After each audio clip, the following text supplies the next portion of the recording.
brought to you by Heavy Bag Boxing.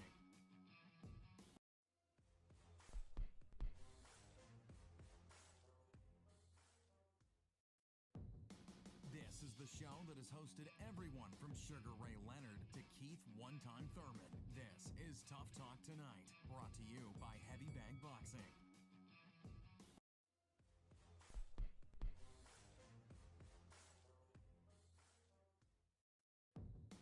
This is the show that has hosted everyone from Sugar Ray Leonard to Keith One-Time Thurman. This is Tough Talk Tonight, brought to you by Heavy Bag Boxing.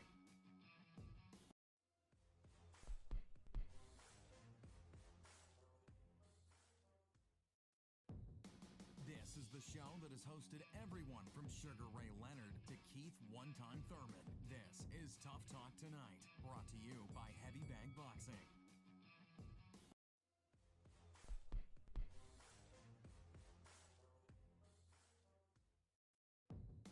This is the show that has hosted everyone from Sugar Ray Leonard to Keith One-Time Thurman. This is Tough Talk Tonight, brought to you by Heavy Bag Boxing.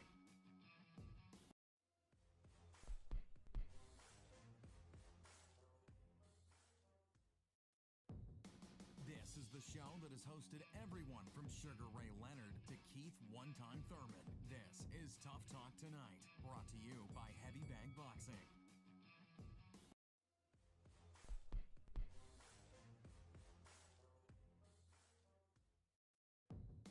This is the show that has hosted everyone from Sugar Ray Leonard to Keith One-Time Thurman. This is Tough Talk Tonight, brought to you by Heavy Bag Boxing.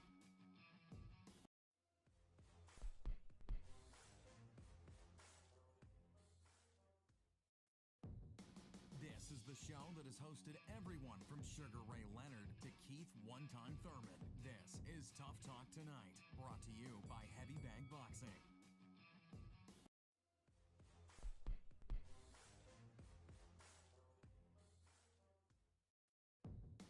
This is the show that has hosted everyone from Sugar Ray Leonard to Keith One-Time Thurman. This is Tough Talk Tonight, brought to you by Heavy Bag Boxing.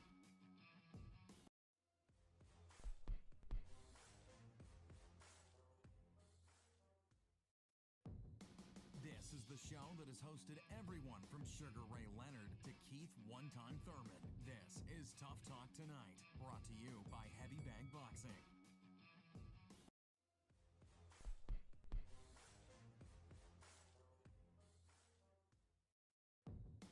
This is the show that has hosted everyone from Sugar Ray Leonard to Keith One-Time Thurman. This is Tough Talk Tonight, brought to you by Heavy Bag Boxing.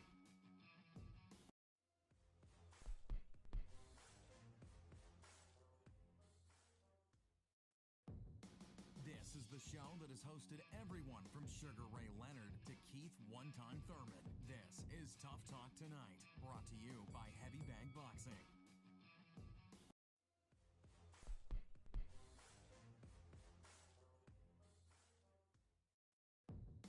This is the show that has hosted everyone from Sugar Ray Leonard to Keith One-Time Thurman. This is Tough Talk Tonight, brought to you by Heavy Bag Boxing.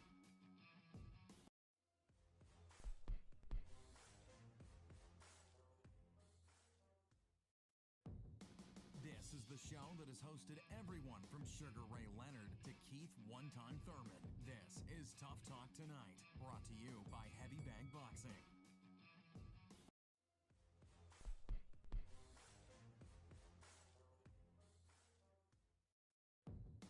This is the show that has hosted everyone from Sugar Ray Leonard to Keith One-Time Thurman. This is Tough Talk Tonight, brought to you by Heavy Bag Boxing.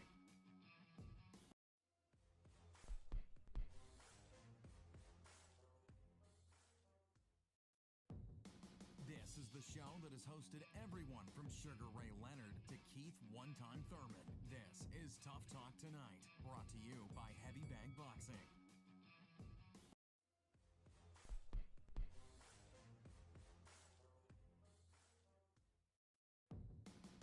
This is the show that has hosted everyone from Sugar Ray Leonard to Keith One-Time Thurman. This is Tough Talk Tonight, brought to you by Heavy Bag Boxing.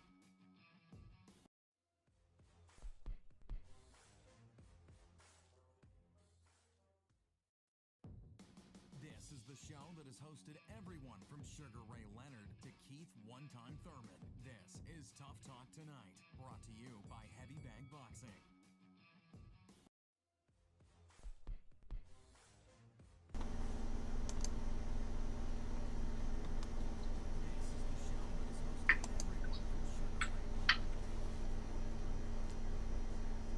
Welcome to another episode of Tough Talk Tuesday. As always, I'm your host, Lucas Biggers. Alongside me will be Robert Alexander, James Del Campos. How's it going, guys?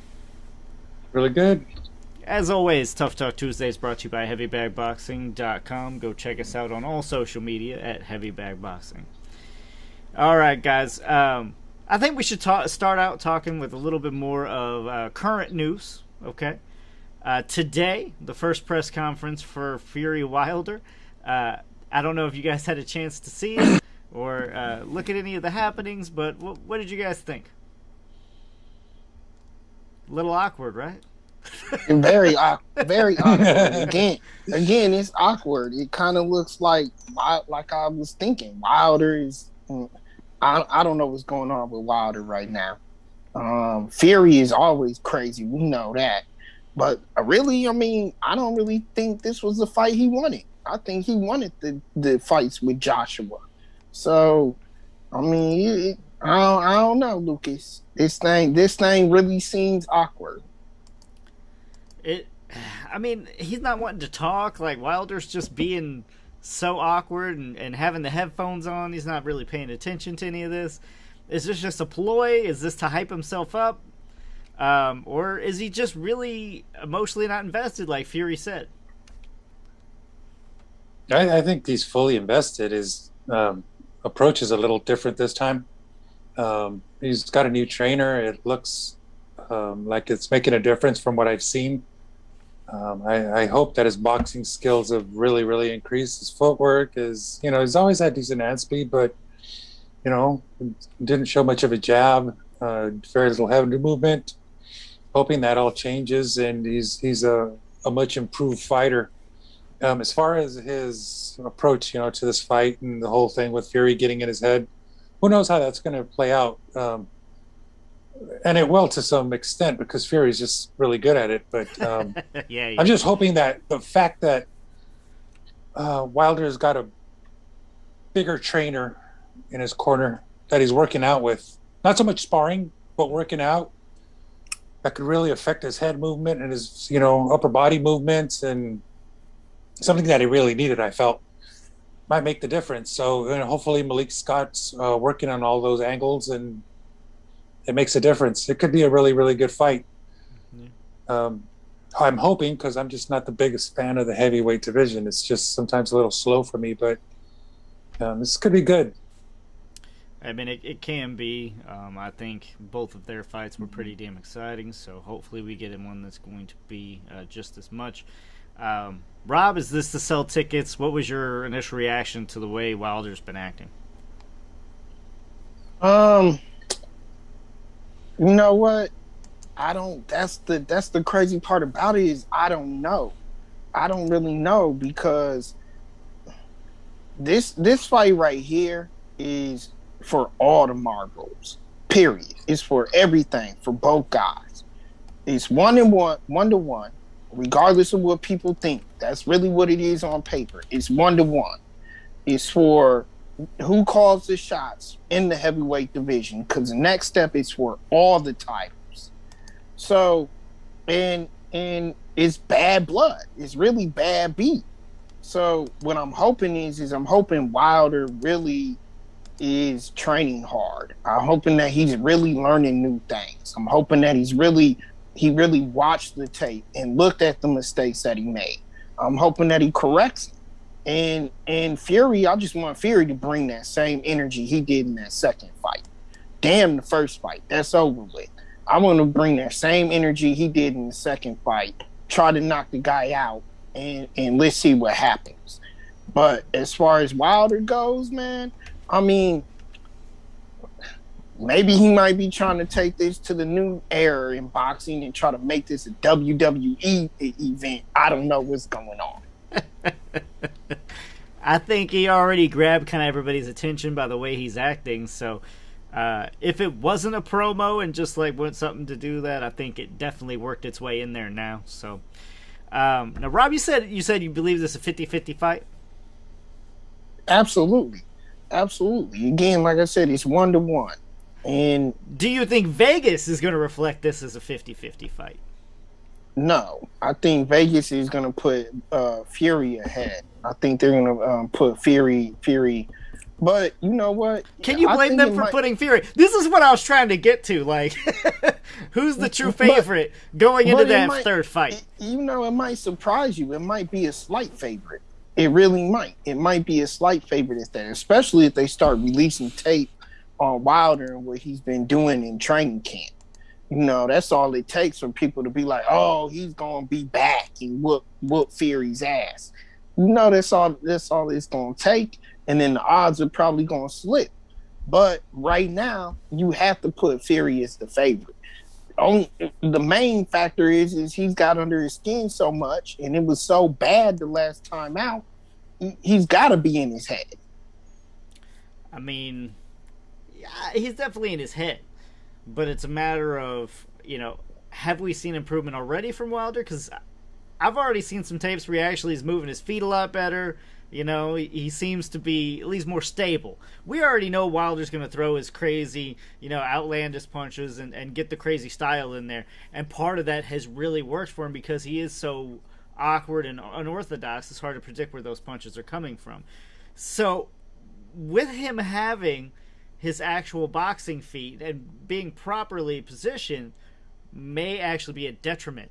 Would you say that as well going forward, James? You're talking about Wilder or Fury? Wilder. You know what? Wilder is improved a lot. I think you're going to see a lot better footwork, a lot better head movement. Again, you know, with Malik Scott, he's teaching him everything he knows, and the guy knows the sport, and he knows the defensive as well as the offensive side of the issue. I think it's going to be a new Wilder, and hopefully we'll see a much improved version. I don't see why we wouldn't. His fighting skills just didn't add up. I mean, the power was certainly there. He had a lot of speed and deadly power, but you know, again, lacking footwork, lacking head movement and all that. And that's what Fury took advantage of in this last fight. A guy who just didn't move around very well. So to answer your question, no, this is by far an improved Wilder. Okay. So psychologically, physically, technically, you name it. So you're saying basically a talented Wilder that's actually keeping a game plan and having his feet under him is going to be better than the unorthodox version that we've been seeing in the past. Like, there's no doubt, you know, that learning more of those things and being better at those is good, but does it take away from, you know, his spontaneity that he does throw in that makes it so hard to defend? I don't think so. If his defensive skills are better, then he's got a better chance because in the past, you know, he took a few punches and just didn't have the footwork to get out of harm's way. No step outs. You know, he just his footwork wasn't there, and that could have saved him in this last fight, I think. No, I think his improvement gives him a far better chance of winning this fight. Yeah. But I understand what you're saying. Yeah. That unorthodox, you know, style that he's always had. You don't know where the punches are coming from, etc. Right. He can still show some of that too.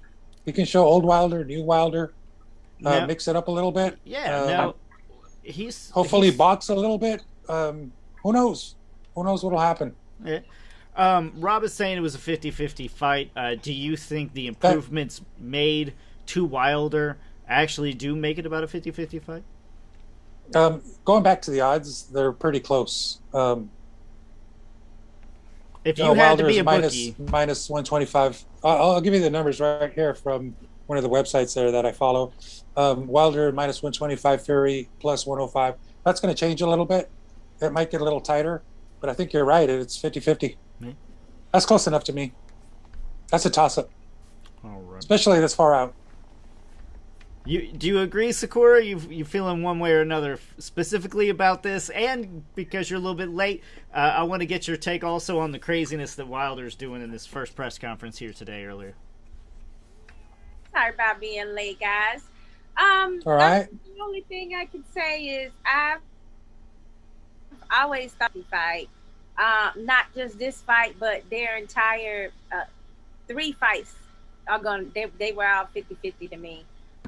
You got pure power against someone that has high level skills and great footwork, light on their feet to be a heavyweight in Fury.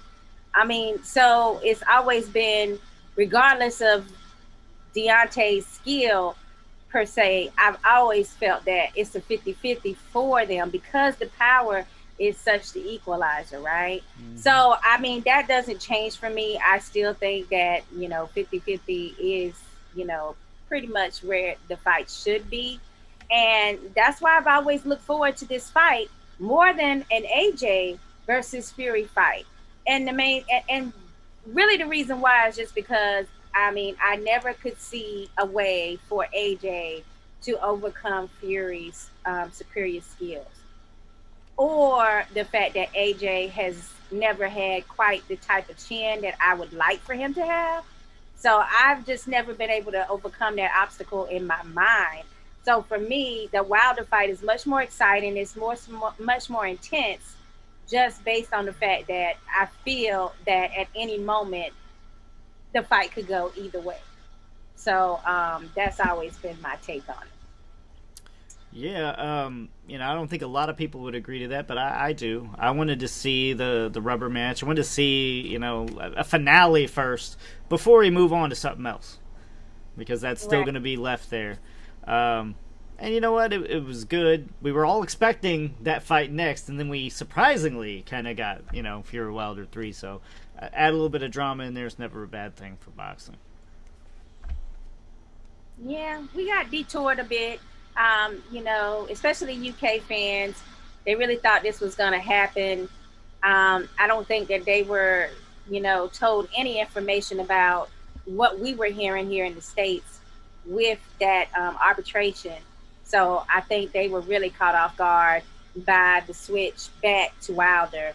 But with that being said, I don't think that they're any less disappointed. I don't think they're any more disappointed because, when they really think about it and see, the shape that these two guys are in, the fact that there's lots of bad blood there, the fact that, you can always debate who won the first one, who won the second one. I know we got on paper, Rob, but I'm saying in reality, so it's always going to be a situation where it's controversial.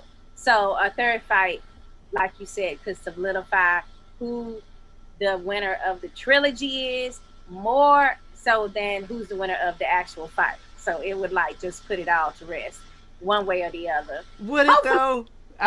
We want it to, but I think really the only problem is if Fury does knock him out, then there's going to be that whole, Wilder saying he should have won 2, and then Fury saying he won 2. So it's already tainted a little, but you still want to see that third fight and get that cap. Javi, we're going to be moving on real quick, but I did want to at least get your touch on reaction from today's press conference. To be honest, I just saw clips of it, but more than everything, it's part of the boxing, the whole promotional, the whole selling of the fight. But we're talking about a trilogy. We're talking about something that not a many fighters share. A trilogy, a grudge match, some bad blood matches. These are things that goes in the history books or something special. Now, there's been a lot of odd things, going on. I personally think the first fight, Fury pretty much outpointed him. He couldn't get the decision except for the fact that, he got those knockdowns. And on the second one, he kind of much proved it. While we thought from the first fight, he just closed it better. This third time, I hope it's a little something better. I know there's bad blood. That should make it for a good fight. But, after all said and done, if Wilder wins, he's back in the map because he has to kind of redeem himself, not only for his L, but the way he went about it, all the delusional shit he was talking and saying and excuses and all of that. So how he comes back from that is gonna, with a win, is gonna be a good looks. But if he doesn't, I can only imagine now, second L on the road, what he's gonna say now, like the freaking, I don't know, UFO got him in training camp or something. I don't know, you know. Okay, one last question to whoever wants to take it first. Does all the excuses mean that he's going to be looked at harder by the state athletic commissions? Yeah, I think so. I personally think so, because not only that he's gonna look harder. No, I don't know about the commission. I just feel like, or just overall, yeah, like, you know, Malik Scott gonna be in there, and, you know, with a binoculars, you know, just watching him wrap the hands and look at the gloves and all of that. You know what's the funny thing, that just like a week ago we were talking in the gym about these things, where it's like, you know, the trainers, actually the coaches, you know, they were talking about, like, hey, you know, what happens if, let's say, because that's something disrespectful, you know, and in boxing is pretty much like your name, your reputation is what's gonna carry you there, right? And you build that throughout the years.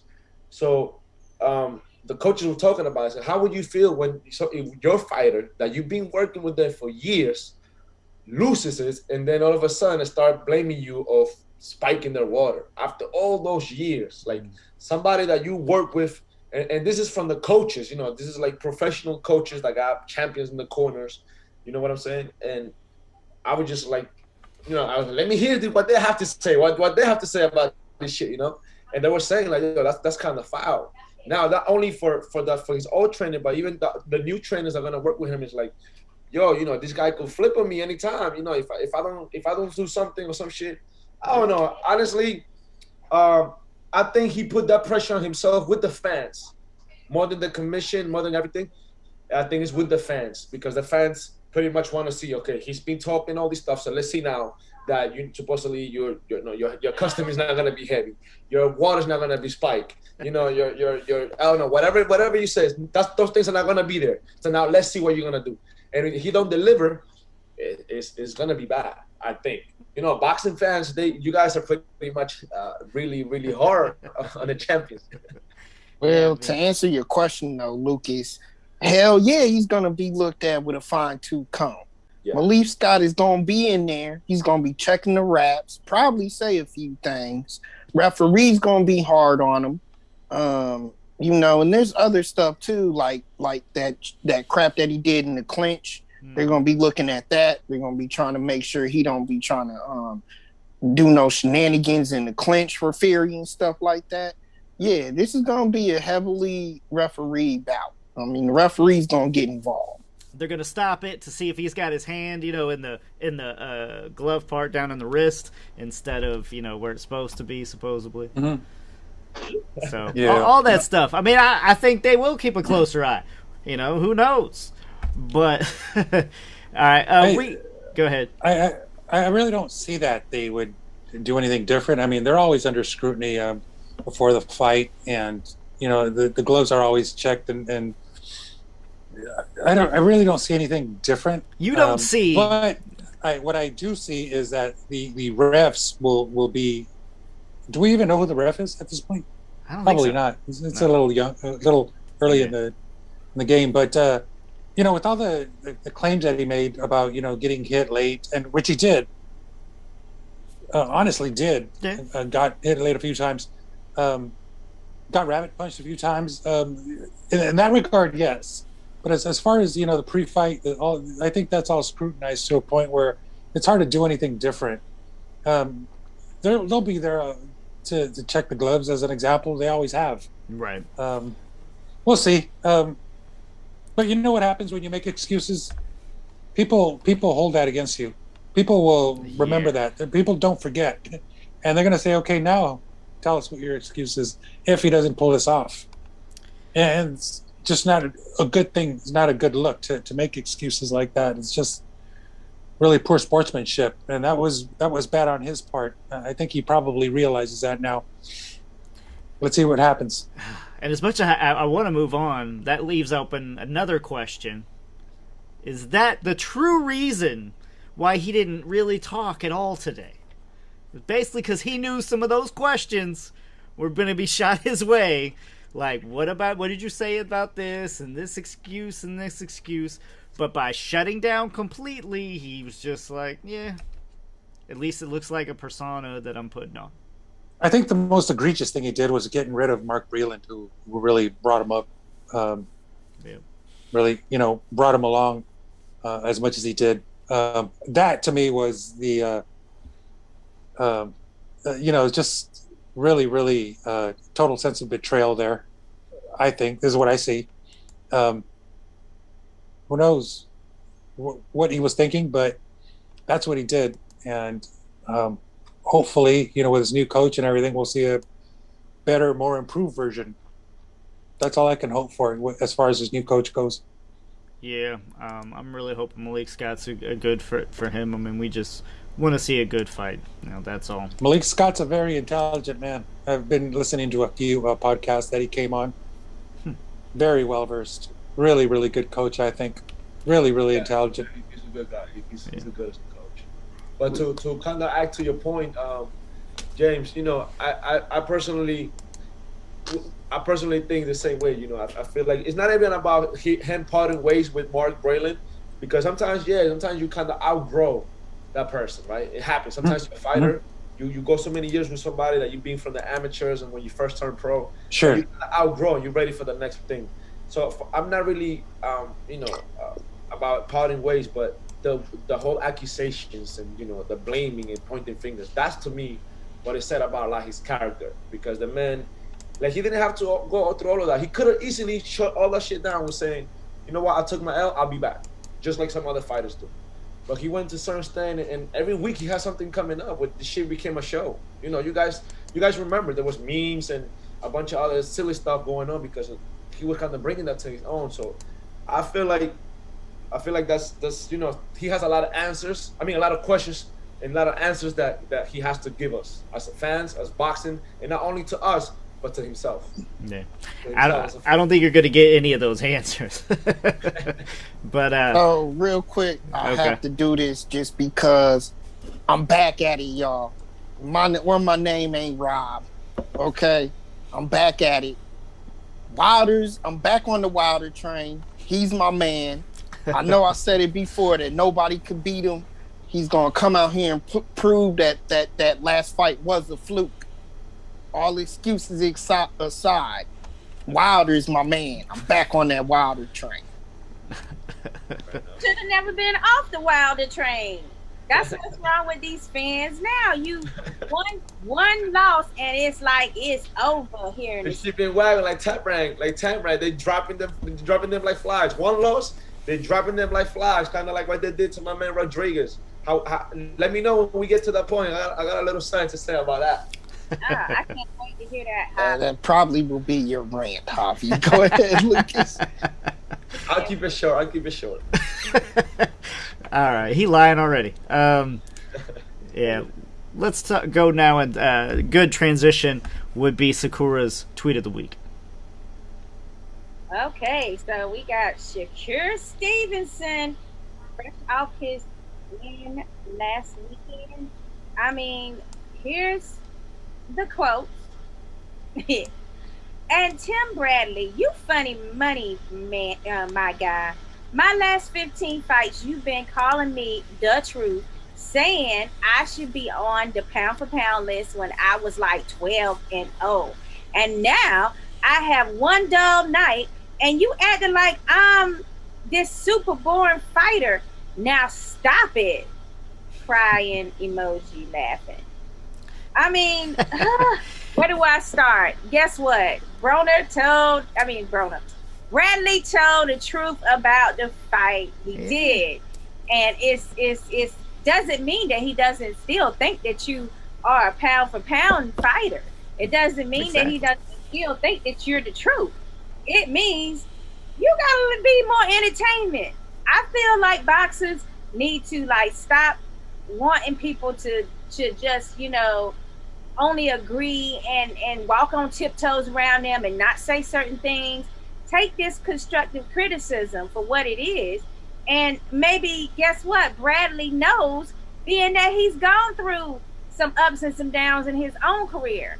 He's been accused of, when the fans turned on him after that Pat win and having to earn that respect back the hard way, almost killing himself. These are things that an established elite fighter can give you sound advice on. They know how much more, a action-packed fight can do for you, as far as leading to your next fight and gaining more fans. I know I know Bradley for sure knows that. Well, Broner probably know too, but in the opposite way. But I mean, I feel like he's like, just because someone says something negative about your performance doesn't mean that they don't feel all those wonderful things about you still. And Shakur is an amazing boxer. He is elite class act type of boxer. And he's gonna be in the Hall of Fame one day for sure. But he has to learn how to make things, even if you're playing it safe, make it look action packed. Make it look like you slid or you fainted. You're fainting a little extra hard, or there's no. I mean, give him a little razzadazz. Give him something. You could sell a fight without actually having to. I mean, Roy Jones could knock people out, but he was a showman in the ring too. Right. Yeah, for sure. I mean, look, he could have thrown in the 150-pound hammer move, where he'll drop down to the ground and do something, Bernard Hopkins, rep out some push-ups in there. It's something, You got to sell a fight. It's funny because we can say, they can say it's entertainment, but when we say something that's actually a truthful thing, then it's like, oh, you're bashing me, and it's not a bash. I mean, if it's a truth, it's not a bash. That's how it is. And in fact, maybe Tim Bradley can help you out by you listening to Tim, selling your fights more, doing some of that stuff can only help you. Instead, he immediately took defense. Like you were saying, you were 100% right, Shakur, in the fact that it's true. Both things are true. You're still an amazing pound-for-pound fighter, but so was Rigondeaux. I mean, there's other fighters out there that are boring. It's not just you. I mean, and I was thinking at this point with his new power that he has, and the knockout he had previously in his the last fight out, that we would have saw a continuation of that. But he really played it safe, and I did like the fact that he did admit that his opponent this time was a little bit tricky. Hard to put your hands on. And, I mean, he's going to find that that's something that he's going to have to deal with from now on, because if you're trying to have a Jamel Herring fight for a championship level bout, you got to be entertaining. How are you going to say, I can sell this fight and I can, people are going to watch this, and then you have a showing that you just played it safe? I don't think people were upset as much as him, not the boring part, but it was the playing it safe. Like, he was like really playing it safe to the point where it was unnecessary.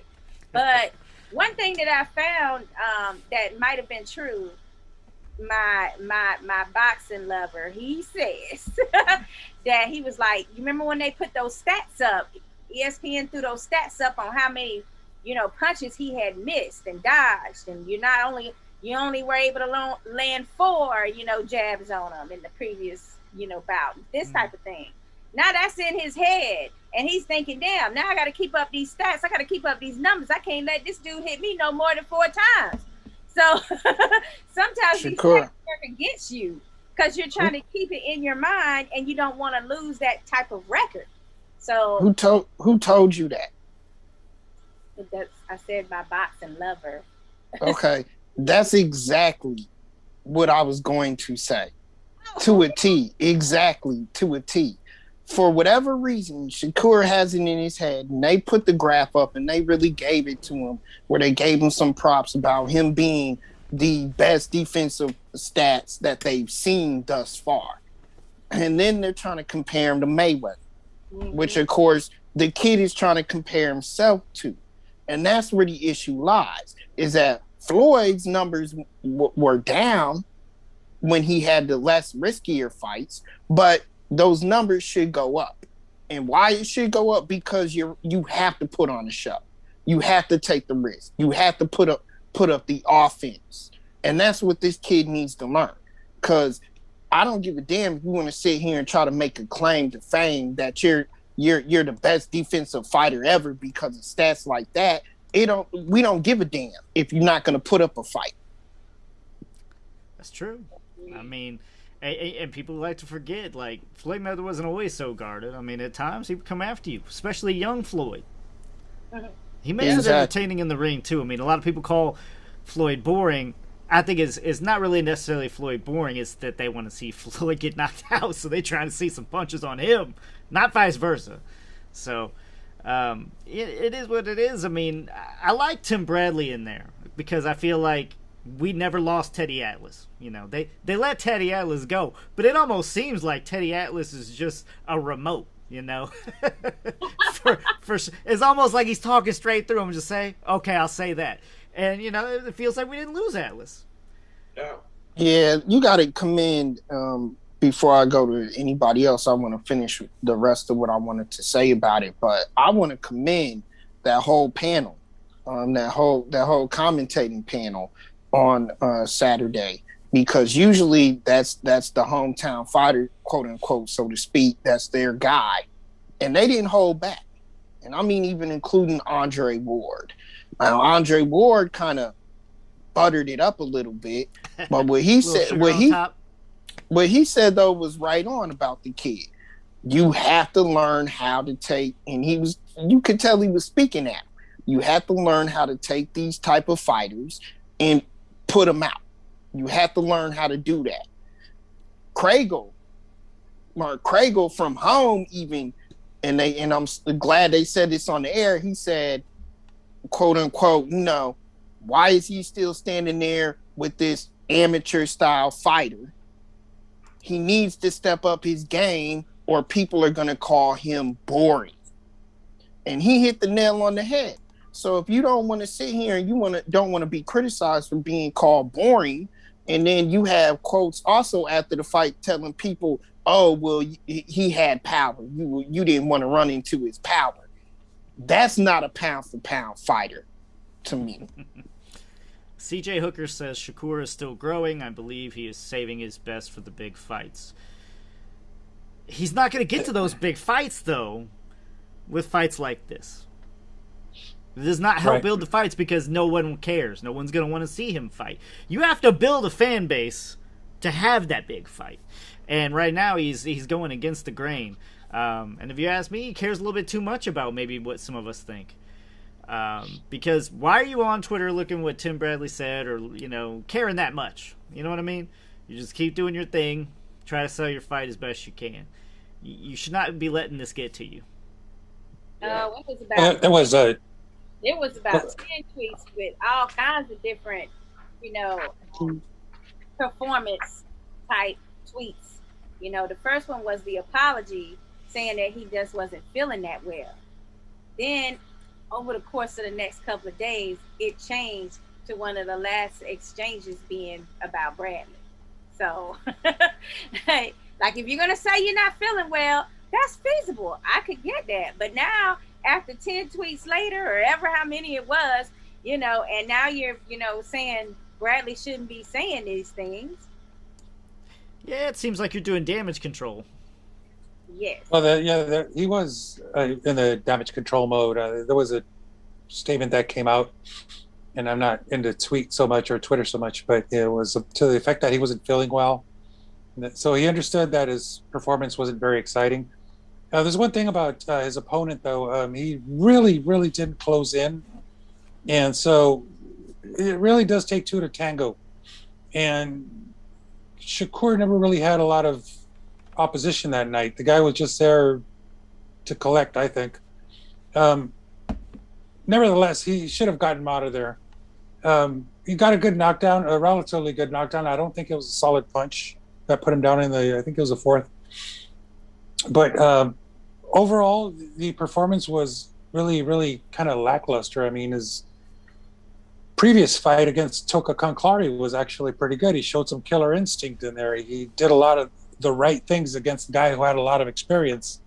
And in this one, it was just, I was really trying to figure out what's going on. And I'm thinking maybe some sort of effect from, some weakness that he had prior to the fight, some illness or something.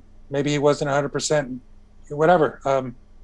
In the end, it doesn't matter. He's still in the ring and he's got to deliver. And he really didn't. I really agree with Bradley and that entire cast. We kind of expect more from people in his stature. And so hopefully he'll shake that off and come back strong in his next fight. And I mean, that's what ESPN wants too. I mean, you got to think they're giving this kid a chance too. Their main event. I mean, they're putting money out there just like his promotion. And if you're not capitalizing on that, they're not going to be happy. They're not going to want to have you back on again. You know what I'm saying? So, I mean, it's a vicious circle. Go ahead. You know what, though? I'm when it comes to the Tim Bradley, hate him or love it, you can see that Bradley is just being Bradley. He's not trying to go too harsh. He's not trying to throw flowers all the time to people, but definitely he's just being Bradley, and he's speaking. He's one thing that I like about the man is sometimes he's a harsh critic, but he speaks his heart, and he's saying something that he will say to the fighters if they're there in the locker room or something. So you're getting a raw insight of a former champion, right? And this guy went to war with Provodnikov, so he's judging you to the highest standards there is. Now, when it comes to Shakur, he's a great guy. I think he's gonna be a future champion. It's just not all. This is a learning lesson because not all your nights you're gonna shine under those lights. Sometimes you're barely gonna come out with a decision. Sometimes you're gonna have an odd night, like kind of what happened that day. But like one of you guys said, I can't remember said, don't let that whole shit come into you. Do your work, do what you have to do, go back. And I think if something went wrong, I think at this particular time, why people Bradley and a few fans are judging him is because there were moments when it felt like him being a blue prospect fighter, it kind of leveled down to the level of the competition instead of stepping up and getting rid of that somebody that doesn't belong with you in there. No matter. So people were with high expectation. It's like, why is he leveling down to the level of position that he has right there when we know more than that. This kid can do way more than that. He has more and more potential. So that's why he needs to understand. Yeah, people are judging you hard because they see you as the top. You're not being judged as the guy that just on the top 15. You're being judged as the guys like supposed to be the next champion. And that pressure, you just like you build that fame, you build that fan base, and you build all the cloud, like they said in the internet, you're also going to build those type of expectations, and the fans are going to go hard, And that's my issue with it, Hobby, because they're talking about Jamar Herring next. Most importantly, they're talking about Oscar Valdez. Okay? You can't make a fight with Oscar Valdez be boring. He's going to try to come at you. He's going to try to take it to you in that fight. And if Shakur tries to buckle up and just play all defense, that's a great matchup. That's a great fight. Turn into mush if he tries to do that. Right, but the thing is, he wouldn't be able to try to please the fans and win. It's kind of hard to do that. You make a game plan. You train 6-8 weeks for that. And your best bet is that, you work with your team, come up with a game plan, and that's what you're going to do. And, you have to be disciplined about it to stick to that whenever you're doing good and bad in the fights, and adapt and adjust to whatever you have in your tank, in your repertoire. You know what I'm saying? Because that's what's going to happen. Now, not necessarily that game plan is going to be fan-friendly or fan-accepted. Sometimes that game plan is stay on your toes and box. Don't worry about getting in there with a brawl and trade, because that's not on your best chances to do that. Javi, that was the most politically correct bullshit I heard from you in a long time. I mean, we get mad when a fighter is known for a brawler, and then all of a sudden start boxing because he's fighting somebody that boxes. We get mad. But if the man is following his game plan, at the end of the day, I think Mayweather said it, hate it or love it, like it or not, the only thing that matters, the only thing that people are going to appreciate the most is going to be the W's. People are going to appreciate the W's because the L's is, you got to find a way to win, no matter how. If it looks pretty, if it looks flashy, if it looks odd, it looks like you barely got it. Even if you got lucky, you got to find a way to win, regardless of everything. But not all the nights you're going to shine bright. I mean, how many of you guys would rather have a boxer that's got an L or two on their record, but every time you watch them, it's going to be some fireworks and you're going to see an amazing fight, Like, I know that we're in the generation of the O, whatever number it is in the front, -O, but for me, I mean, I'm old school. I'm okay with a couple of L's, but give me the good damn fight. That's all I want to see. I don't care if you had an L 2 fights ago. I mean, it's just not irrelevant when you think about it. I mean, but I think he really let those statistics get in his head, and don't worry about Floyd's record and what he has accomplished and whether or not you're going to beat it or not. You just have to be the best you, and the statistics are going to make themselves. Rather than you trying to create the statistics, to continue them. So I feel like he needs to just focus on winning and making it fun and getting that killer instinct back that we saw in the previous fight. Because it just wasn't there. So now, what do you guys make about the communication that he put out that said that he wasn't 100%? Was he? Was he not? I thought he was. He looked fine coming in. I've done a lot of interviews with a lot of fighters, throw it on the table. And every time the answer I get is no one's ever 100% in going into a fight. Not one single. There's that. Now, being sick or something like that, that's a little different. Having a flu, but nobody is 100%. That's 100%. That's 100%. Well, maybe he got COVID from Tio. Maybe they both were in close contact. Whatever. As a person sick often, and people were like, "Well, you look great." I'm like, "Well, I definitely don't feel it." So, I mean, it's a possibility that he wasn't feeling, his best in some type of way. But I don't know if I lead with that. I don't know if I come out and say, "Hey, I'm sorry about that," because at the end of the day, he got the damn W. Like, I ain't apologizing for that. I mean, I can always make sure that I look better in my next fight, but like when you start tweeting about it and when you start focusing on it, now this is our conversation for the night. Whereas if he hadn't even mentioned anything about it, by this time in the week, we would have moved on to the next, big topic. We wouldn't be like talking about Shakur and his, lackluster performance maybe. It's like the moment you put a focus on it, that's when everybody else is going to. That is true. Yeah, I think he's still learning to navigate the whole media and PR type stuff that boxing brings. This is a good learning tool for him and a good lesson. So, Mark Anthony says, "Hello, everyone. Shakur didn't look great, but he still has great talent." Yeah, no doubt about that. Yeah, we're just saying that Bradley was true in saying that maybe he can be a little bit boring. But not only that, I think he does need some improvements. If he looked like he did last fight against Herring, I think we would all agree that I think Herring would walk him down right now. Nah, I think Shakur kind of had an off night and he kind of leveled down to whatever he had in front of him. But nah, once he in there, Shakur has pedigree, man, and you could tell. I feel like Herring Valdez, anybody at 130 would be a good matchup for him. And I think he'll show up and show out. You know what I'm saying? He'll have to dig deep and, basically show us another side what we haven't seen from him yet. But the whole apologizing, like Shakur said, you kind of bring attention to that and you bring it up, then you don't expect for people to start dwelling on that, because especially on the internet, you should know better. But yeah, we have no. There shouldn't be like we just have high expectations of you because you show us that you're on the next level already without being up there yet.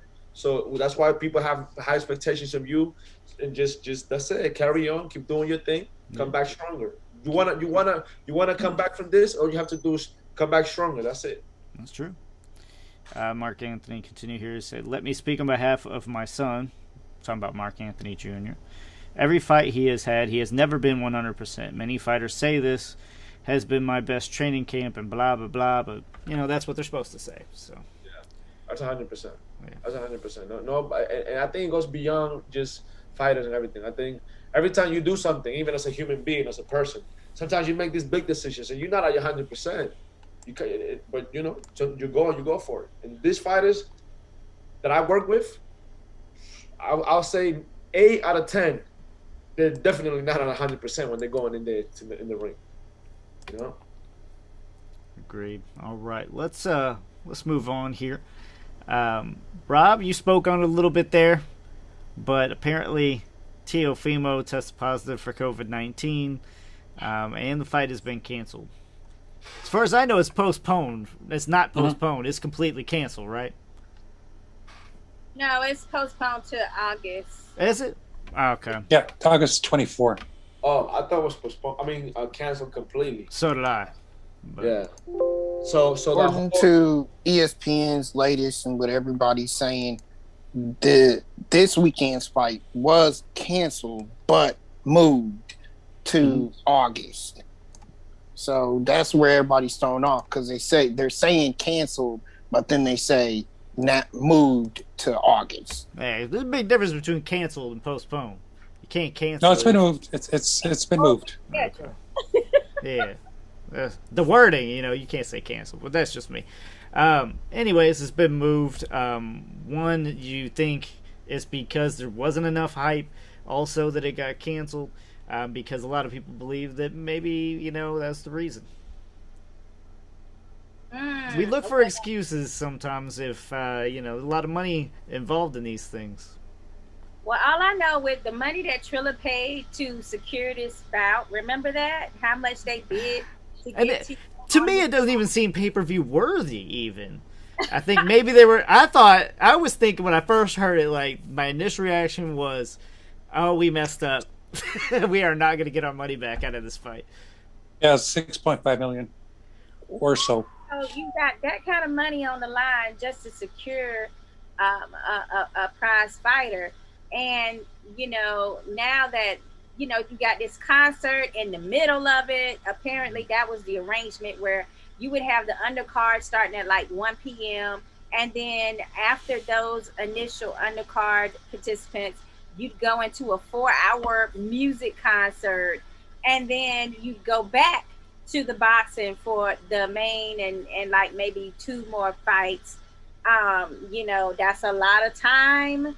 And yet the sales didn't look that hot. I mean, to be honest, but I mean, a lot of people that's one of those things where I feel like we're going to find out whether, people that buy these pay-per-views with music artists in them, if they're more interested in the music part or if they're more interested in the boxing.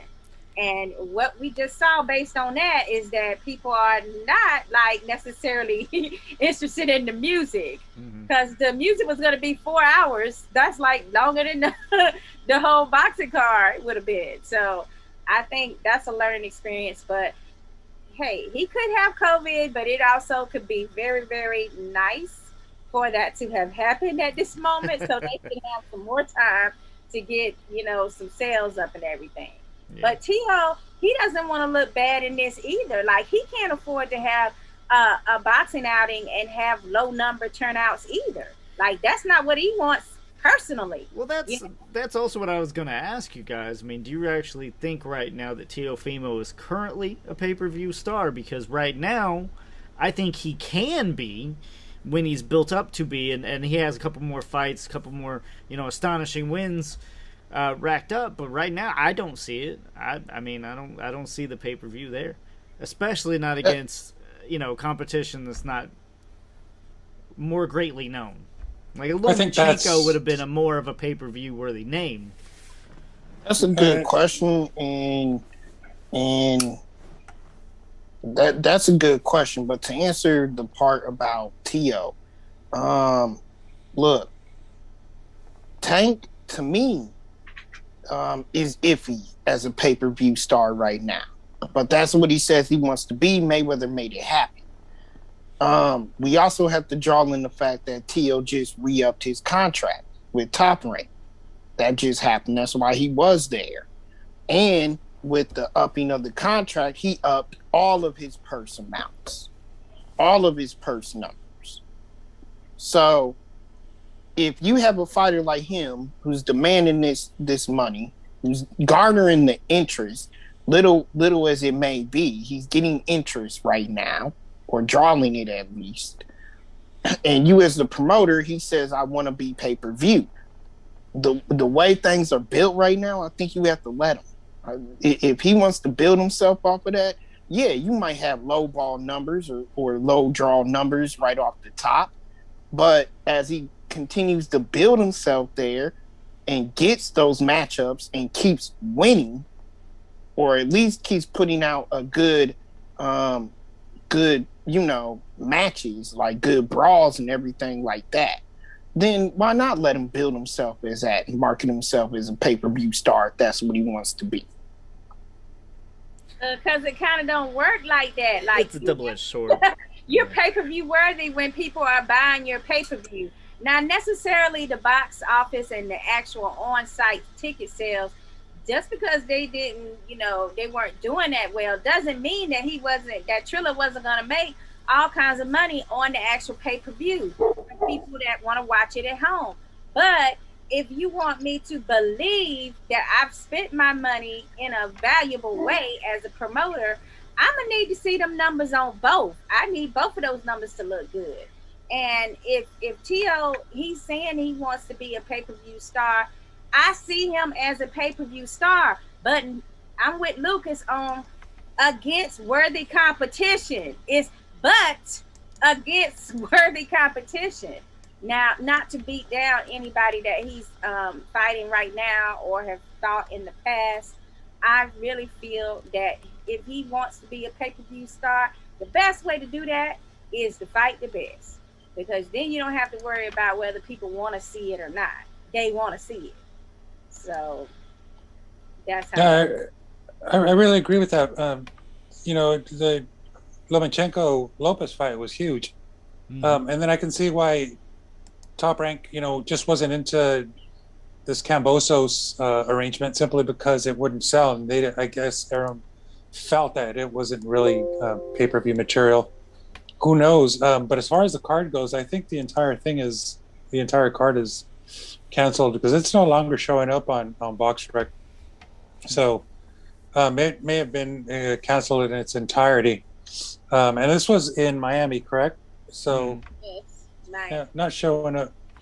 So who knows? There is still plenty of boxing going on the weekend. So the weekend is not shot.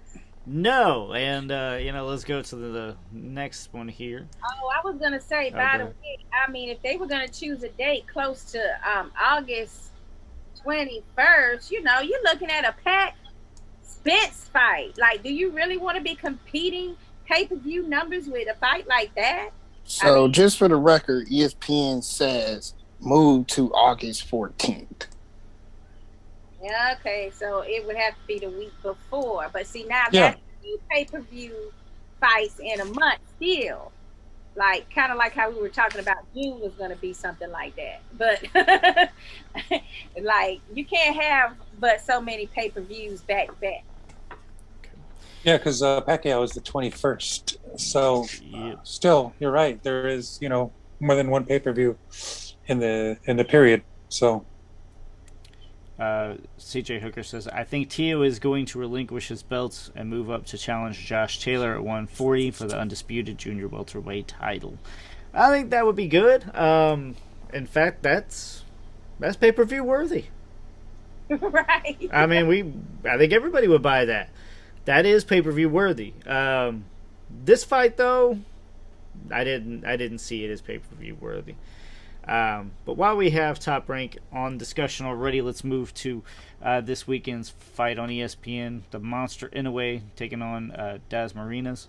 Guy's going to be, one, a great fight, but two, I think anything Inoue is always action-packed. So what do you think about the fight, and how do you favor, and who do you favor, sorry? Can't talk. I think Inoue by, hands down. I think it's an early knockout. Das Marinas was recently listed as inactive. I don't know that he's part of the Pacquiao group as far as, coming under Pacquiao promotions. I think he's kind of a lone wolf out there. Kind of a safe outing, I think, for Inoue. But I love to see him fight. He's something special. And hopefully Das Marinas gives him a good, few rounds. Makes it interesting. But I think that there's levels here, and we're not looking at two fighters from the same level. Other than that, the rest of the card with Michaela Mayer and against Erica Farias looks pretty good. Dog Bay is in there, so it could be a pretty decent card as the card goes. Yeah, definitely looks deeper, obviously, than just Inoue and Das Marinas. Is anybody going with Das Marinas, or are we all going to be picking Inoue in this one?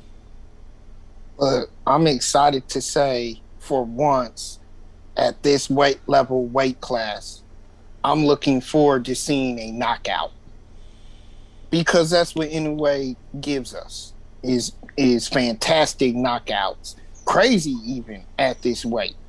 This kid has so much power at this weight. It's unbelievable.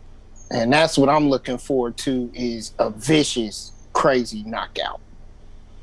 I'm so proud, because there was times, Rob, that you wouldn't even discuss this weight. Brings a tear to my eye how much you've grown as a man. But anyway, like I said, how you just came on the screen laughing. I couldn't believe my ego. And I said, hold on. I need to come back for this. My man Rob acknowledging the little guys. Did just happen, or just me? Shit. And it's funny because Rob is a little man himself. Hey. I'm at the 150, but in fight shape, I would be 140, 147. Man, how tall are you? You small? You shorter than me, right? So you got to be like 5'3". No, I'm 5'5". I don't think so. Maybe, but you would be. I think if you were in fight shape, you would be around these guys' size. It wouldn't be no 140. Trust me, I eat. I'm gonna make that litmus test, because the next time we had an event together, I'm gonna have to stand beside you, because I'm 5'4" all day. So if you ain't taller than me, we gonna know right away. All right. And Michaela fight seems like it's gonna be really good too.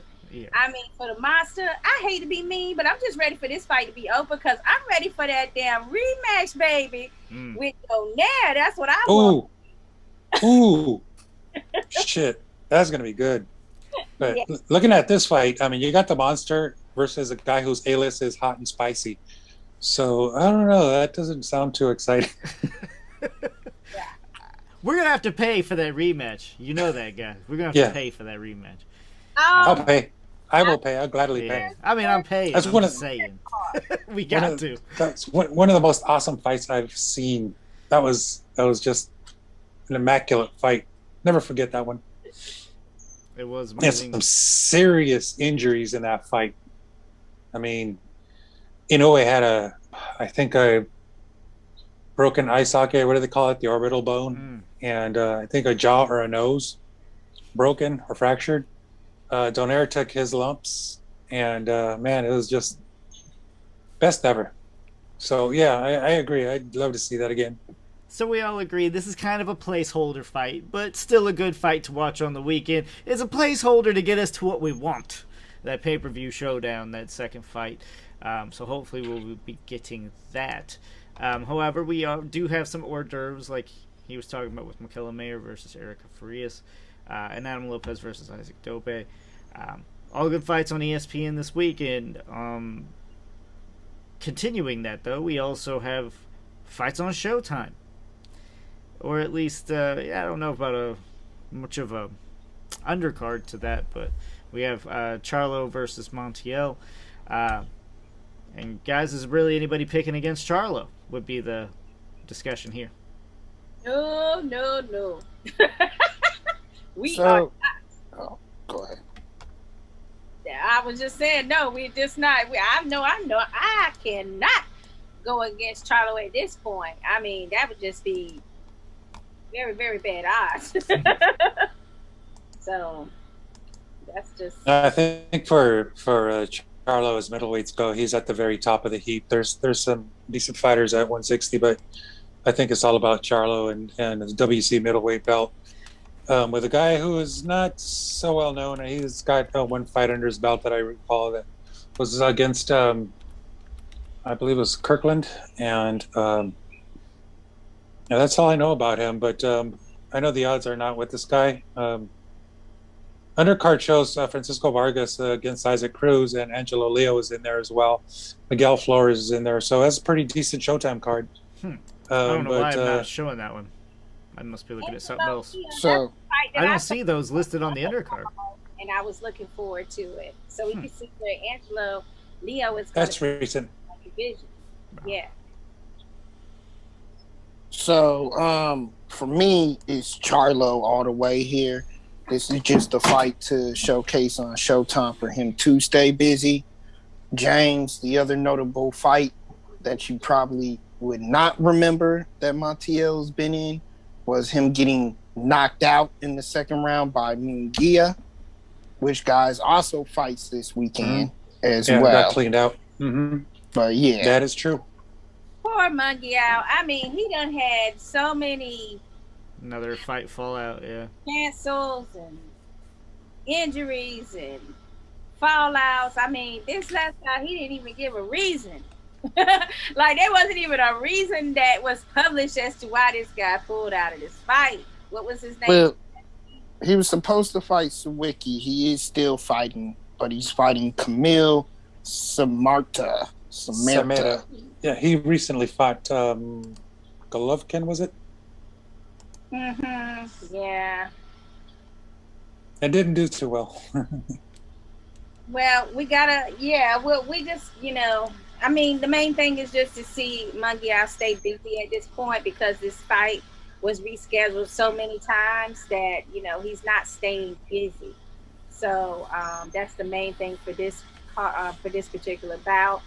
And I don't know if that means that they're going to try to match him up with a Triple G next, or, but that would be way better to watch if that does come to fruition. So we'll have to wait and see how he looks in this particular bout. Yeah, this is a crazy weekend, guys. There's like 15 fights on this weekend. Really, I'm agreeing that it's good. There's a quantity, but the question is, there going to be a quality? Because like we were talking about, it all seems pretty one-sided right now, right? Yeah, on those matchups, but I got to bring this up. My man Anderson Silva versus Chavez Jr. is this weekend, y'all. Who y'all got? Nobody cares. Actually, I care more about Senior versus Camacho Jr. I mean, that's at least got some more intrigue to it. I could care less who wins Silva Chavez Jr. Well, then there's Omar Chavez Jr.'s brother. He's fighting Canelo's brother. That's a barn burner. Yeah. Everybody's talking about that. Yeah. Yeah, that's high quality stuff. That's pay-per-view, right? Well, Chavez Sr., he's not listed because that's not a professional fight. That is an exhibition. And we don't discuss exhibitions on this show. It's not it's YouTuber exhibitions for sure. But. It's his farewell. It's his farewell fight. And he introduced his children at the last press conference they had before the one this week. and his grandchildren were there, and he was hoping that one day one of his grandchildren would make good on his name. Bam! Not the nicest thing to say, but he said it in jest with his children there. Wow. Yeah, that was a hard pill to swallow for his kids, but that's all right. He was just joking. I can only imagine. That sounds cringeworthy. Oh man.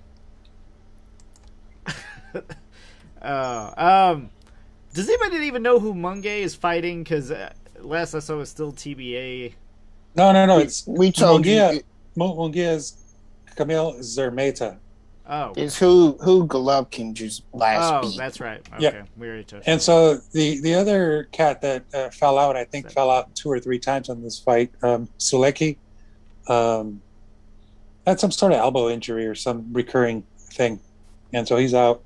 But also on that card is Gabriel Rosado versus Bektamir Malakuziev. So I love to see Gabriel Rosado because he brings it. The guy's a gym rat. He's always in great shape. West Coast guy now, here in Los Angeles, in and out of the gym every day, probably doing twice a days, and always working out, always in good shape, always eating well, disciplined. So Rosado doesn't have that record, but he's got the look. He's a killer, and regardless, I just want to see him go at it. Yeah, and he's always entertaining. So He's one of those guys that we're talking about that has some L's, but you still know you're going to get an amazing fight when he fights. yeah, I mean he got thrown to the wolves pretty early, so That's not good. all those L's are not all his fault, and they're not all true L's. But that's a topic for another day. Another day. Yeah. Well, I recall he fought Golovkin, and that was a rough outing for him. I mean, he was cut pretty bad, and you know what? Didn't stop coming. No, yeah, Yeah, that's tough. didn't get Didn't enough stop. stops. That fight's like an Apache. All Well, right. I was gonna say, I mean, did Rosado, did he fight? Who did he last fight? Jacobs. Jacobs, that's right. Mm-hmm. Oh, Jacobs. Another L where, like Lucas is saying, they're not all really L's. That I think ended in a draw, correct? If I Yeah, I remember think correctly. that one was a draw, wasn't it? Yeah. The point is like that should have been a W for him. Like I know he got a draw, but that was, them trying to be good to Jacobs, because I really felt like by watching that fight, if you guys didn't catch it, you need to go back and look at it because you will see. Well- Rosado was the fighter that won it more. Just like boxing, I mean, we already know that Rosado won because of the draw. I mean,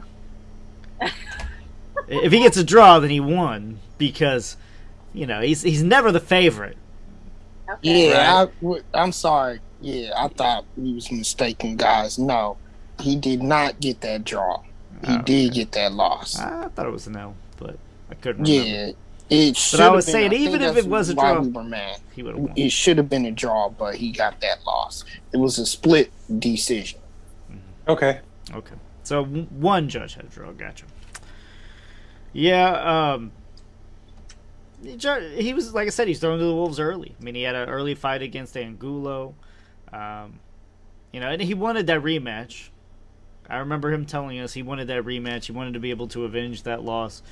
And he doesn't get him. Once they get past Rosado, they're like, nope. Not again. Oh, no. Too much risk and not enough reward. Rosado doesn't bring a big money value, but he does pose a significant risk. So, yeah, nobody's going to get a second shot. But to be somebody, you do have to get past a guy like Rosado. So, and that's why he's still getting good. He's always entertaining, so he's constantly getting good fights. Kind of like Lundy. I mean, Lundy's a gym rat too, stays ready, and constantly gets good fights, gets good opportunities because, stays ready. Rob, I think we're going to go ahead and go into the rant. Did we touch on all the fights this weekend? I know there was a lot.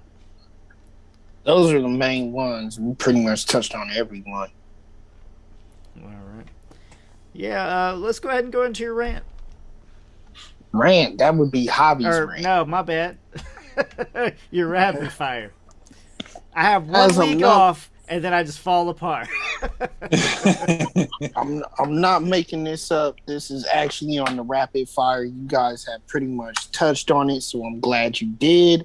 So now you got to answer the question. Oh. But with everything going on and all that we've discussed, guys, what type of boxing matchups warrant a pay-per-view event? Lucas? And you can throw names out there, but just in your opinion, with all this going on right now, what type of matchups to you right now warranted being worthy of pay-per-view? I mean, to name a few, obviously the in a way Donaire rematch that we were just talking about. Pacquiao Spence. I don't see nobody complaining like that's going to be on pay-per-view. Ain't nobody going to complain about that fight, okay? That's a good fight on paper. Everybody wants to see.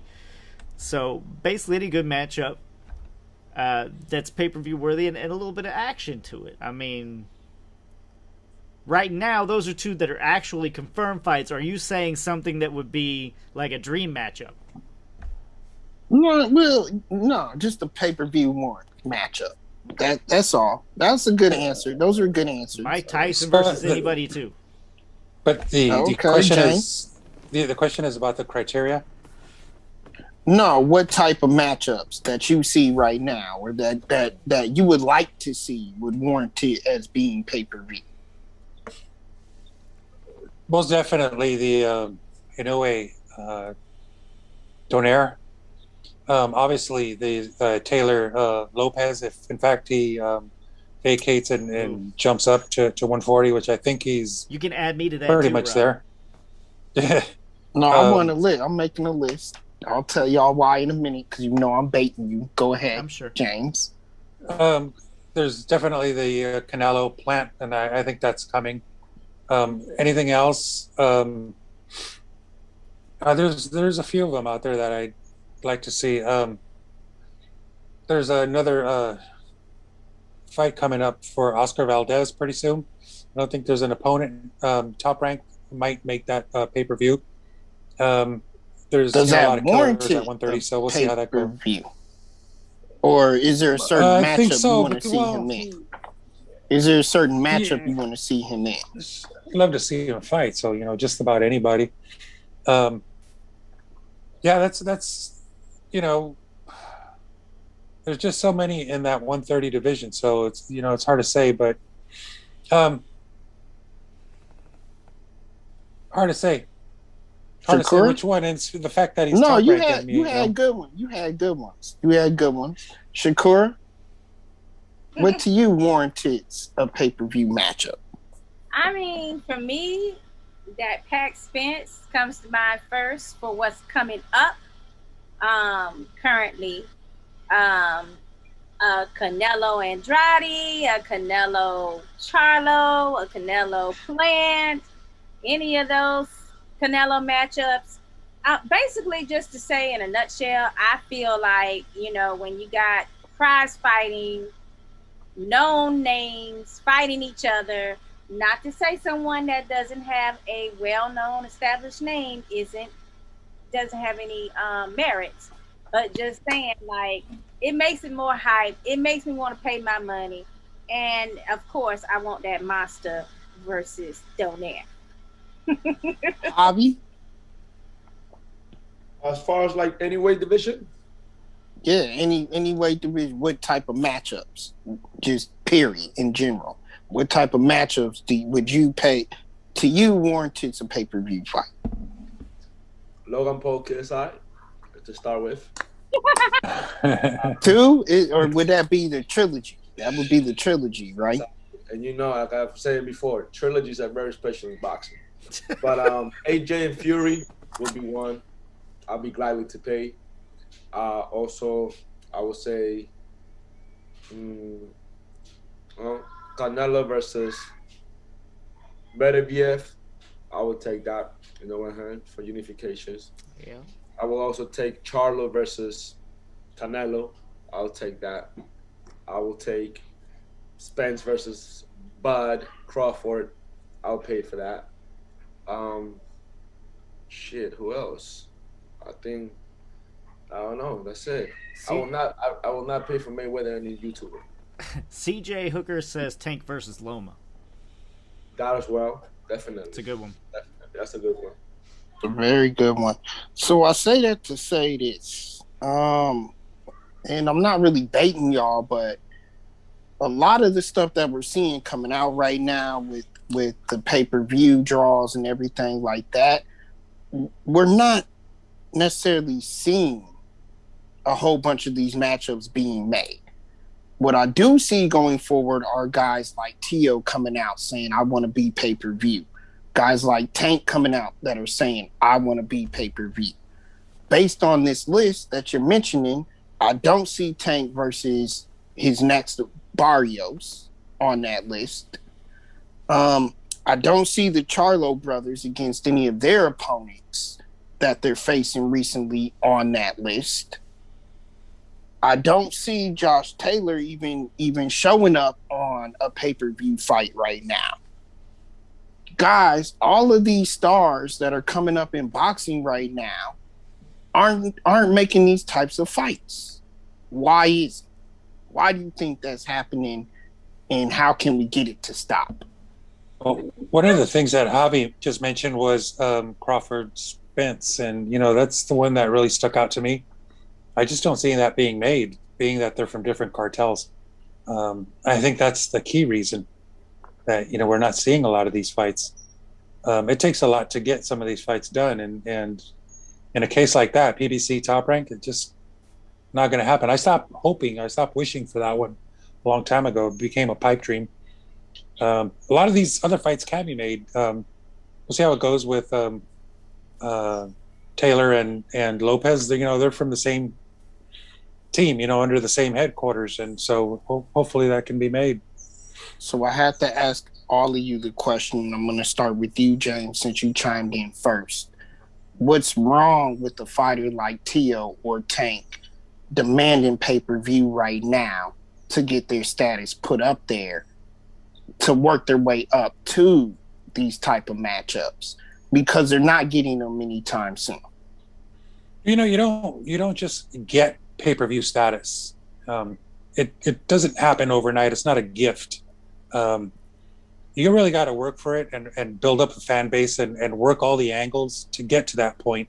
So it's not just your winning record, the belts you hold, but you've got to have that magnetism. People have to gravitate towards you, like they do to Ryan Garcia. Let's say he's got a ton of followers. If he's on pay-per-view, it sells.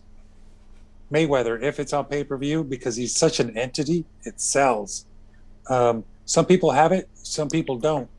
I'm not sure, for example, that Lopez has it, but being that, he's got the Latino audience behind him, I think he's getting there. It's a rough call. I think, you look at it fighter by fighter, but it just doesn't come easy. That's fair. Anybody else want to take a stab at this question? You really you took me a different direction, because I thought you were going to say, well, guess who you didn't mention, because you were always infamous for giving us little sneaky turn. But I did notice that nobody said anything about any heavyweights when we were just asking for there was one mention. That was it. Oh, okay. Well, I didn't hear. I'm sorry. That's just Fury Joshua. Right. That's right. I will. Javi mentioned that. Because I don't find that one that interesting. But that's why I skipped over it. My mind wouldn't even let me go there. I mean, first of all, Tank Davis, he's already a pay-per-view draw. His last two fights were pay-per-view. I don't think that they're going to try to go back and be like, no, you don't fight pay-per-view now. Like, once you cross that bridge, they kind of make it, where you're sticking with that bridge of pay-per-view. So with that being said, if Tio is able to garner enough pay-per-view that happened in, he's already done it with Lomachenko. So, but that's right, it wasn't a pay-per-view. Remember, it was on ESPN. Mm-hmm. So if he can garner those type of numbers, that he garnered with ESPN with the Lomachenko fight, he's going to remain on that status. So this is why we don't think that him having low sales at this particular Triller fight is a good thing for him. So it's all about the numbers. If you ask me, it's all about the fan base and what they want to see. But the thing that's not in the numbers is dare to be great. If you're a boxer that dares to be great, the fans are going to support you. And It doesn't matter if you know, are fighting and you're not like, you know, the top name or the pay-per-view boxing star or the face of boxing now. It's only going to matter that you're telling fans, I'm fighting this fight because I think I can win it and be down with the odds. That's what happened with Mikey Garcia. Okay. Moved up, he fought Spence, and it was a pay-per-view. So, you know what I'm saying? It's like, dare to be great. Yeah. He's asking, like, what's wrong with it, like, taking these pay-per-view fights. And, okay, Rob, this is the best way that I can say it. So, you know, the whole world is this whole boxing world, and then you have this little cardboard box. And what you can fit in those boxes, that's who's seeing the fight versus somebody that if you got it on an ESPN or the world can see it then. It's not in this small little knit group. Who's willing to pay $70 for a positive win? You already know going into it, like, this is going to happen, okay? This is not movies. You know, Indiana Jones, we expect to win. I go to a fight to not know who's going to win, okay? I don't want to know a predetermination.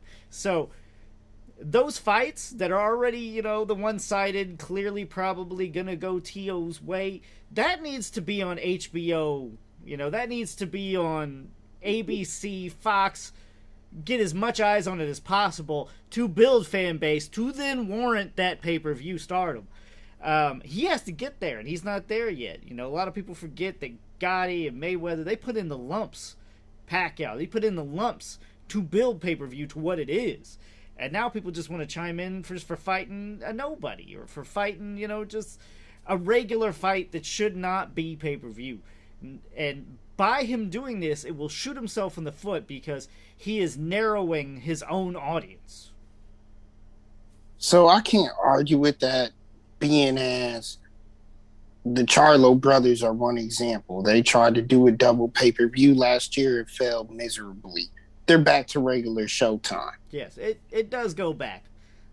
You don't want to take it back because you feel like you might not get that stardom back. You know, like Sakura was saying, you don't really want to give them pay-per-view and then be like, nah, back down to Showtime for you. Which is what they did. But which is what they did. You have to build that audience. And just like I'm saying that about Tio, I don't think it's not a possibility. It's just not there yet. That has not cooked long enough. Charlo's is the same way.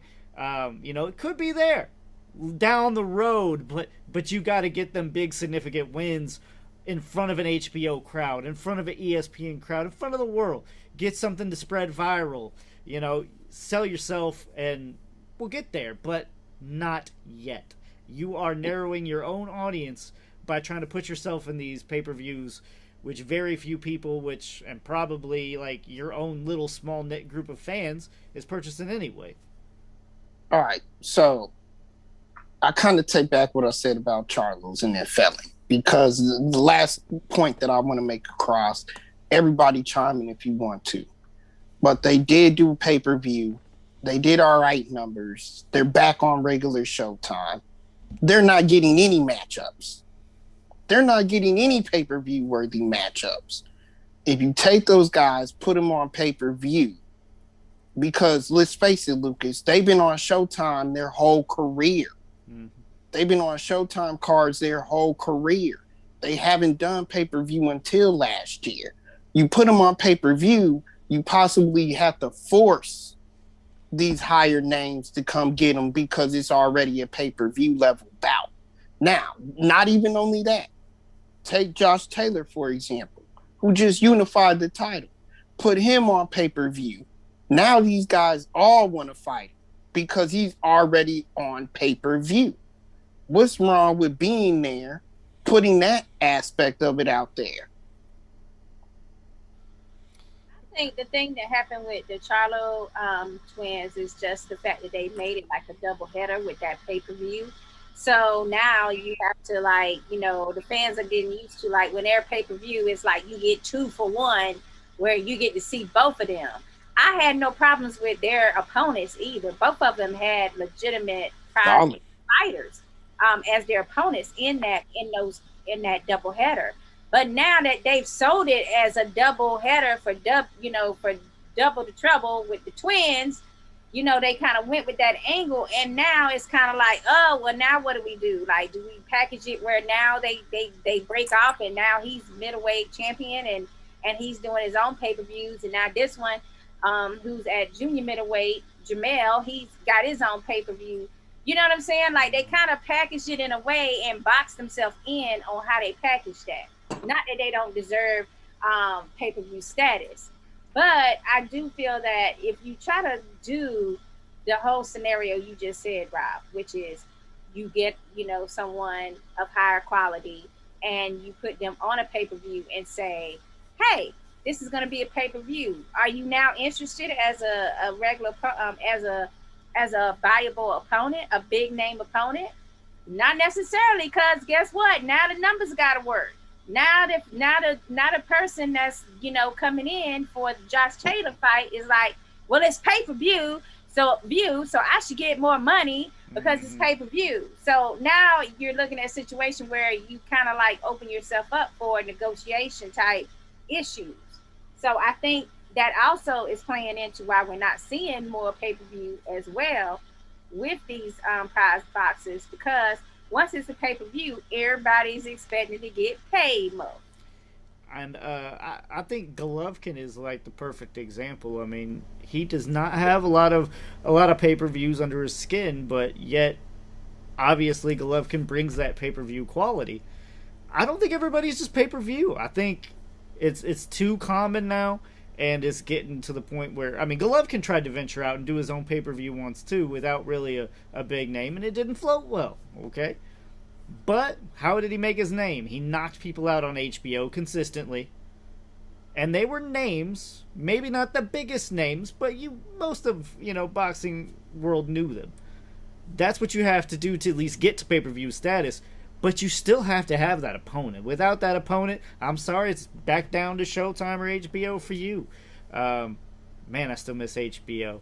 Which, speaking of which, is actually a lot also on the Teofimo, and why I thought this is not pay-per-view worthy, because I was more excited about Jim Lampley returning his commentary than I was about the fight or anything else involving Triller whatsoever. Yeah, that is a very good point. Yeah, I was willing to pay it to see Lampley more than I was Lopez.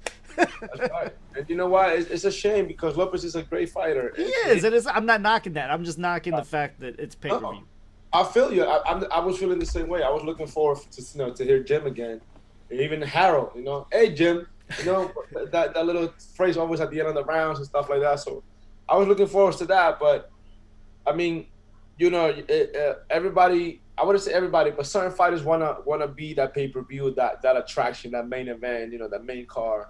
But it takes. I think there's a lot of factors combined. It's just not about promotional issue, not about just the level of competition, the knockouts and all that. It has to make sense, and there's a lot of factors that makes you a pay-per-view draw. Not a pay-per-view fighter, but a pay-per-view draw. Because at the end of the day, pay-per-view means that there's you have this fan base that are willing to go above and beyond for you. You know what I'm saying? Especially nowadays where, you have this app and this other network and this other network, and you have to pay so many subscriptions to not ask for people to pay more to see you fight. And not just about, let's be honest here. Boxing is not like the 90s, like the 80s, where people will tune in a lot. Champions were more known within casuals and non-casual fans. And, it pretty much was like a national sport where people wanted to watch. And they had matchups where the best was fighting the best. The tough people were being matched tough. So it was worth it. It was actually two pay-per-view fighters worthy having a pay-per-view event with the undercards stacked with talent, with the new pay-per-view stars, because that's how it was. You know what I'm saying? So now we're getting these shitty cards we probably, you said, when we already know who's the main attraction, who's the A side, and who's gonna win. We just kind of, some fans I just want to see how they're gonna win. They pay for that, but it goes back to the selling point of the pay-per-view. People love to buy, they just hate to be sold. And if you haven't delivered in the past fights, in the past pay-per-view events, it's because and the numbers are not making sense. But there goes your answers. Something has to give that's gonna draw that attraction. I'm starting to think boxing has become that sport where most common fans are just like, Pacquiao, I've heard of that name. It's a reason to drink and hang out with somebody. I'm going to pay for that. That's basically what it has came down to, it feels like. And, I mean, all you got to do is get your name out there and you can be pay-per-view worthy. But some fighters have it. It comes natural, and some don't. Yeah. And the classic example is Mayweather. I mean, that guy, he's an enterprise. He's a character, and I think he learned it from the WWE. He found out how things work, how you make that character, that villain. Except he did it in a way that was really, really, really lucrative, far more than any of the wrestlers that he learned it from. He became the entity. He became the reason for pay-per-view, for the parties, for the get-togethers, for the big fights. He made it happen. He's extremely good at marketing himself, and I think that's one of the keys there. A lot of fighters fight well, promote themselves pretty well, but not like Mayweather. Mayweather's an entity. He's a character. But Floyd was passed the torch of pay-per-view, right?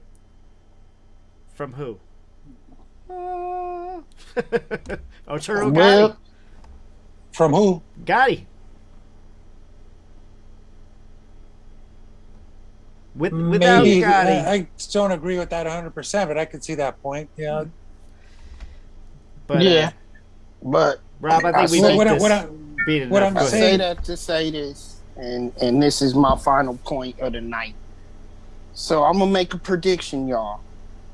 After next week's fight, Gervonta Tank Davis versus Josh Taylor for the unified title, he leapfrogs all of the other challengers. Why? Because it's a pay-per-view fight. You heard it here first. I'd love to see that. I mean, I would too. I'm doubting it. Telling you. All right, Rob, was that it for rapid fire? That is it. Up at 140 right now, and they haven't been discussing why he's really at 140, and he is there to collect the belt. So, I mean, if one person has all the titles, how are you going to get a title without fighting that person? Unless he's going to vacate those belts. And if I were him, I wouldn't vacate unless if I knew I had that type of money that could be made, which would be the highest payday of Josh Taylor's career. So I wouldn't. That pay-per-view is there. The money is there, Shakur. They'll put up the money. That's what I'm saying. So it's like there's no reason for him to vacate those titles if he knows he would be leaving that type of money on the line. So also I was just going to mention, the thing about Floyd Money Mayweather is that at a certain point someone told him he wasn't pay-per-view ready worthy and that he wasn't a star. So he had to come up with his own, he had to first believe in himself and that he was that. He had the charisma to do so, and he had to back it up in the ring with the actual wins. And this is something that a lot of these boxers are forgetting when they want to be like Floyd as far as making money like that. Right. Before Money May came Pretty Boy. Which we all love. It's about the pretty boy part. Yeah. You can't just skip over Pretty Boy. You can't just be Money May. You got to be Pretty Boy first. And I think that's what's lacking. Everybody's just like, I'm just going to skip over that hard part, and I'm going to go straight to, I'm a star. Yeah. CJ Hooker says Josh Taylor versus Tank Davis, who is the A side in that situation. I'm going Josh Taylor. Tank will get it because he's the pay-per-view star. I do not think Vegas would side with you there, Rob. Do not think so. Go with the titles, the unification title holder versus the money maker. Actually, I'm gonna say this. Let's see how he wins next weekend.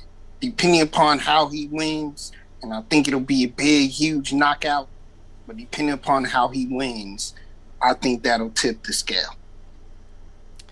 All right, guys. Well, let's go to James here, buddy. Let's talk about your section and segment here, the fight plan. What do we got coming up? Well, the good thing about this is that we have pretty much covered June 19.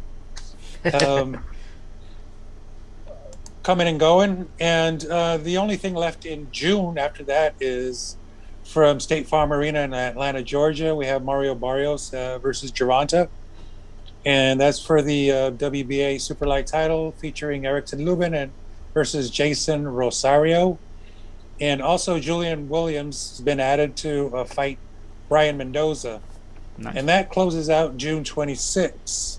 Well, the other did something happen to the Lomachenko fight then? So that's let's see. That's supposed to be the 26th as well. Okay, so we got Lomachenko versus Nakatani. You are right, Okay. and so that's a ESPN Top Rank card, and that would do it for June. And then the only other thing that's really important in June is June 29. What's June 29? Care to guess? It's the return of Tough Talk. All right. Bam. I like it. So that's to say that June 22 will take the week off and return June 29 to discuss the events from the 26th and upcoming events as well. And that is me in a nutshell. Other than that, there is one important point, and that's to report on the new fight count from DAZN, and their first installation is Saturday, July 31st. So end of July, that features Connor Ben versus Adrian Granados from your neck of the woods, Lucas. And there's a couple of other good names on that. There is Campbell Hatton and Shannon Courtney, who recently fought Abani Bridges from Australia and won that by decision, I believe, and a couple other names. But there is two more installations that they are reporting. This is Matchroom Fight Count on DAZN, and it's August 17, Galahad versus Dickens. And the final installation there, or the third installation, I should say, is August 14. And you have Buatsi versus Bolotniks with a pretty decent undercard looks. And that is it. Mm-hmm. So good on DAZN. Yeah, it's an interesting new thing with the fight camp here. So kind of new, and we're looking forward to seeing how that turns out. All right. As James already said, we are skipping a week. So we will be off next week. We'll be back to you strong the following Tuesday, again, 9 p.m., 6 p.m. Eastern. I'm sorry, 9 p.m. Eastern, 6 p.m. Pacific. I don't mess everybody up now. But I hope you all have a good week off. I'll see you all next week for Javi, Rob, James, and Sakura. This was Tough Talk Tuesday. As always, we don't pull any punches. Check us out, heavybagboxing.com. Have a good one, guys.